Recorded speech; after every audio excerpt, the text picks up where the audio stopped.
जय श्रीकृष्ण। ए सर्वभावे उदासीन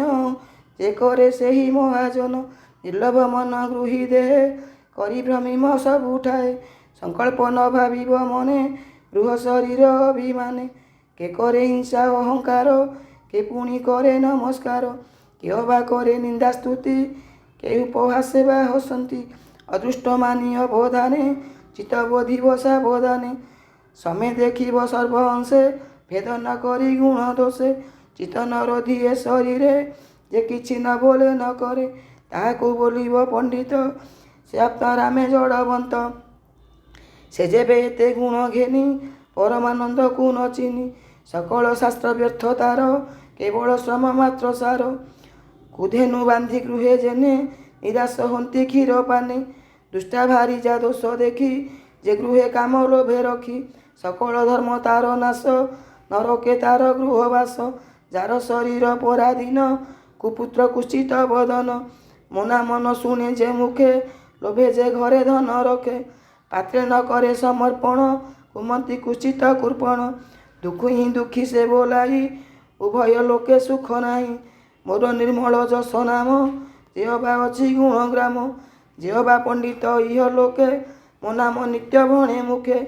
तत्व विचारे तुटे भ्रांति भवसागरु तरी जाती बोलती जगत जीवन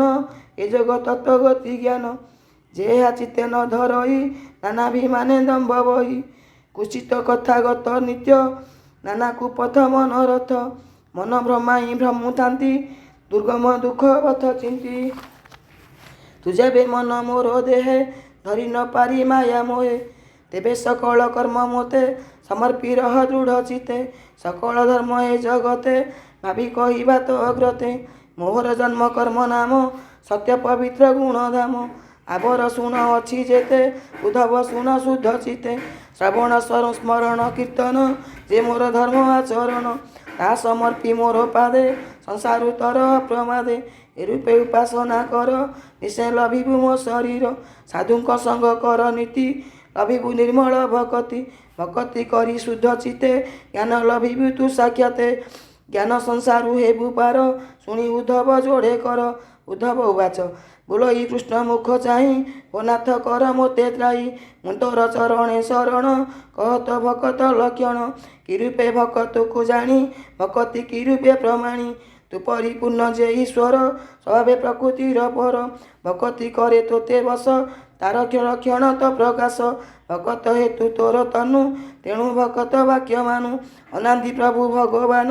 करुणा सिंधु दिव्य ज्ञान तु परिपूर्ण ब्रह्म राशि तु संसारे मध्य पशि सकल तोहर अभियान तेणु तु परम कारण भकत लक्षण जे मते जाणई कह दया चिते भक्त लक्षण तोर मोते कह